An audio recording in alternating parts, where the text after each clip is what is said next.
കണ്ണമാലി നേർച്ച സദ്യ തിരുനാൾ ചരിത്രം.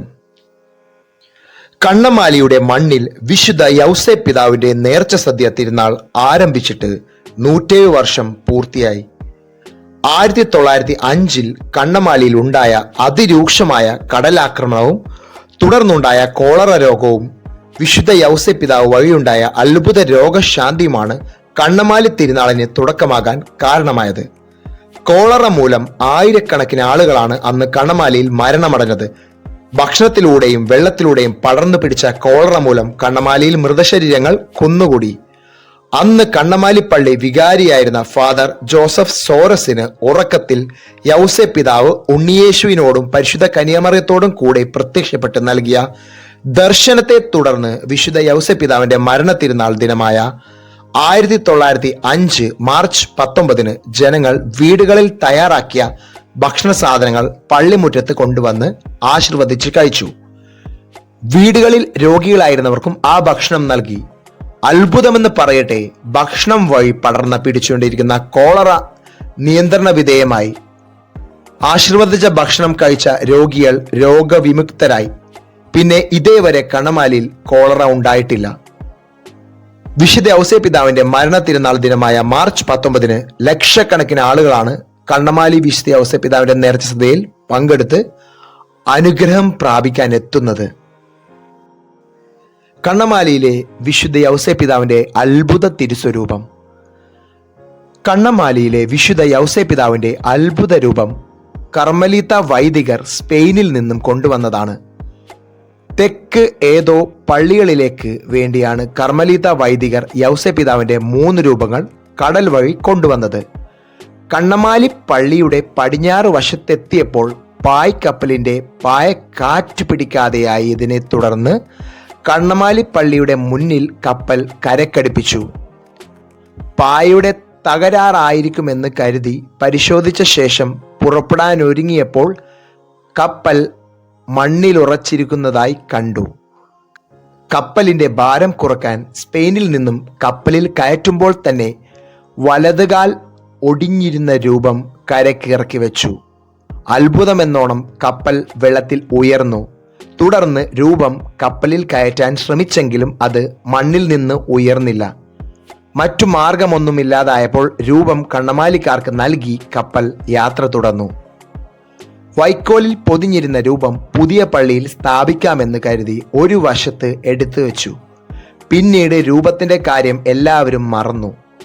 1905 ആദ്യ നേർച്ച സദ്യ നടന്നിട്ട് ഏതാനും മാസങ്ങൾക്കുള്ളിലാണ് ഈ സംഭവം.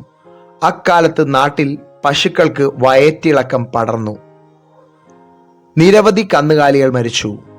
പള്ളിയിൽ പ്രാർത്ഥിക്കാൻ എത്തിയ ഒരു വീട്ടമ്മ തിരികെ പോകുമ്പോൾ വിശുദ്ധന്റെ രൂപം പൊതിഞ്ഞിരുന്ന വൈക്കോലിന്റെ ഒരു കഷ്ണം തന്റെ സുഖമില്ലാതെ കിടക്കുന്ന പശുവിന് കൊണ്ടുപോയി കൊടുത്തു.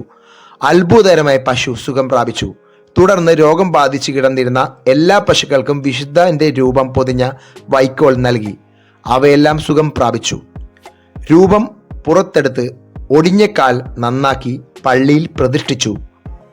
1946 ഫാദർ വിക്ടർനസ് വികാരിയായിരിക്കെ കുരിശുപുര പണിത് രൂപം അങ്ങോട്ട് മാറ്റി പ്രതിഷ്ഠിച്ചു.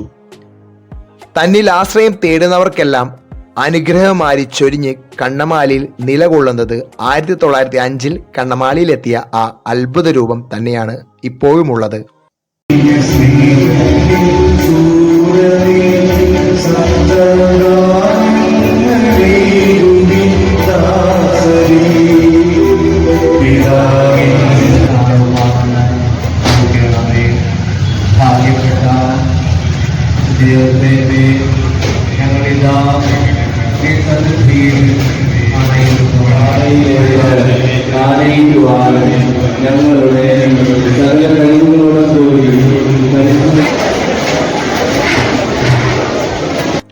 കണ്ണമാലി സെയിന്റ് ആന്റണീസ് പള്ളി.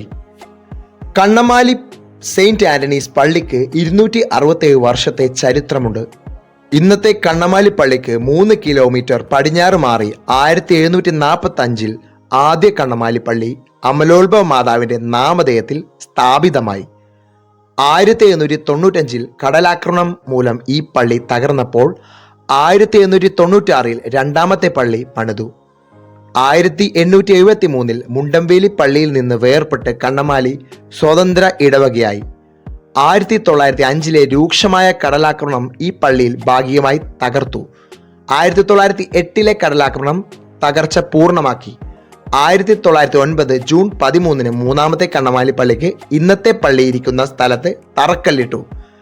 തറ പണിത് പനമ്പ് കൊണ്ട് ഷെഡുണ്ടാക്കി തിരുക്കർമ്മങ്ങൾ നടത്തിപ്പോന്നു. 1912 ജൂലൈ 2 സിമിത്തേരി പള്ളി പണിത് തിരുക്കർമ്മങ്ങൾ അങ്ങോട്ട് മാറ്റി.